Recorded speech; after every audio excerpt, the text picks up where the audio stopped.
عربی عربی زبان عربی سامی زبانوں میں سب سے بڑی زبان ہے اور عبرانی اور آرامی زبانوں سے بہت ملتی ہے۔ جدید عربی کلاسیکی یا فصیح عربی کی تھوڑی سی بدلی ہوئی شکل ہے۔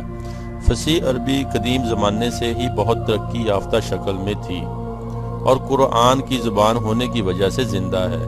فصیح عربی اور بولے جانے والی عربی میں بہت فرق نہیں، بلکہ ایسے ہی ہے جیسے بولے جانے والی اردو اور ادبی اردو میں فرق ہے۔ عربی زبان نے اسلام کی ترقی کی وجہ سے مسلمانوں کی دوسری زبانوں مثلا اردو، فارسی، ترکی وغیرہ پر بڑا اثر ڈالا اور ان زبانوں میں عربی کے بے شمار الفاظ موجود ہیں۔ عربی کو مسلمانوں کی مذہبی زبان کی حیثیت حاصل ہے اور تمام دنیا کے مسلمان قرآن پڑھنے کی وجہ سے عربی حروف اور الفاظ سے مانوس ہیں۔ تاریخ میں عربی زبان کی اہمیت کے سبب بہت سی مغربی زبانوں میں بھی اس کے الفاظ وارد ہوئے ہیں۔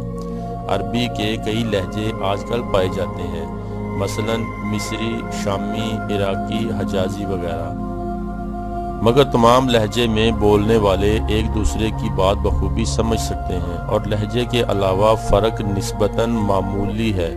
یہ دائیں سے بائیں لکھی جاتی ہے۔ اس میں حمزہ سمت 29 حروف تہجی ہیں جنہیں حروف ابجد کہا جاتا ہے۔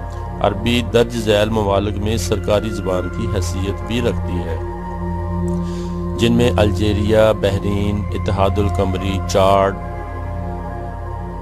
جیبوتی، مصر، ارتاریہ، عراق، فلسطین، اردن، لبنان، لیبیا، مراکش، سعودی عرب، متحدہ عرب امارات، کویت، عمان، سوریہ، یمن، سوڈانی، تیونس، قطر، مالی اور سینیگال شامل ہیں۔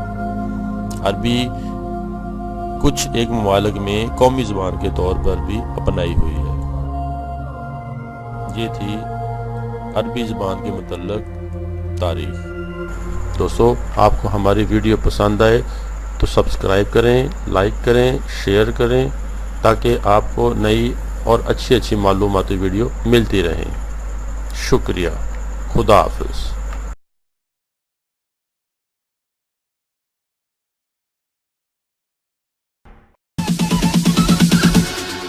Bounds.